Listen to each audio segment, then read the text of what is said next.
سورة البقرہ آیت نمبر 29۔ اعوذ باللہ من الشیطان الرجیم، بسم اللہ الرحمن الرحیم۔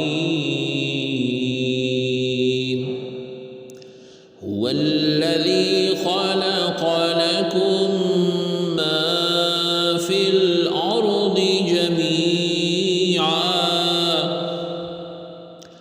ثم استوى إلى السماء فسواهن سبع سماوات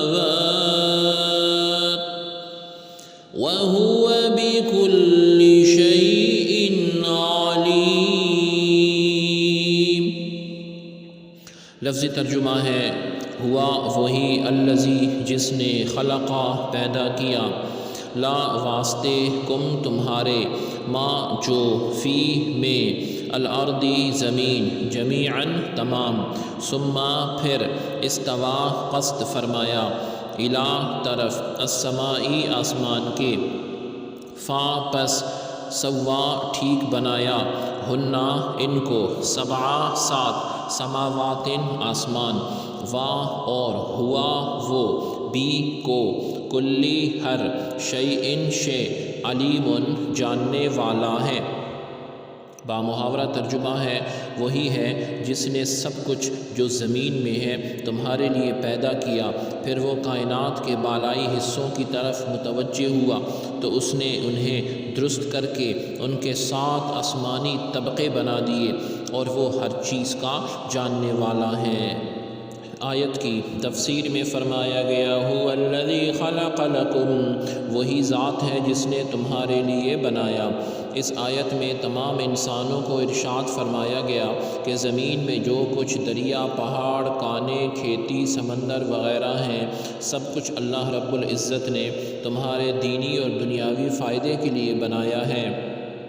دینی فائدہ تو یہ ہے کہ زمین کے عجائبات دیکھ کر تمہیں اللہ رب العزت کی حکمت اور قدرت کی معرفت نصیب ہو، اور دنیاوی فائدہ یہ ہے کہ دنیا کی چیزوں کو کھاؤ پیو اور اپنے کاموں میں لاؤ، جب تک اللہ رب العزت کی طرف سے کوئی ممانعت نہ ہو تو ان نعمتوں کے باوجود تم کس طرح اللہ رب العزت کا انکار کر سکتے ہو۔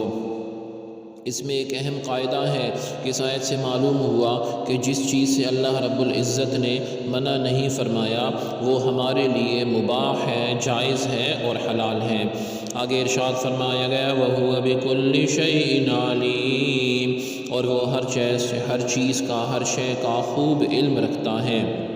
کائنات کی تخلیق اور اسے وجود میں لانا اللہ رب العزت کے کامل علم کی دلیل ہے، کیونکہ ایسی حکمت سے بھری مخلوق کا پیدا کرنا، ایک ایک شے کا علم رکھے بغیر ممکن اور متصور نہیں، یعنی اللہ تعالیٰ کے علم جو ہے وہ بہت ہی کامل ہے اور لامحدود ہے۔ کافر مرنے کے بعد زندہ ہونے کو ناممکن سمجھتے ہیں۔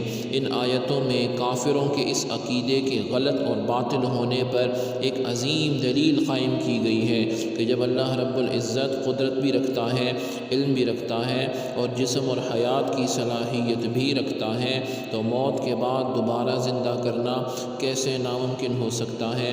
اس کے لیے بہت آسان ہے، وہ کن فیکون کا مالک ہے، وہ کہے گا ہو جا، کن فیکون تو وہ کام ہو جاتا ہے۔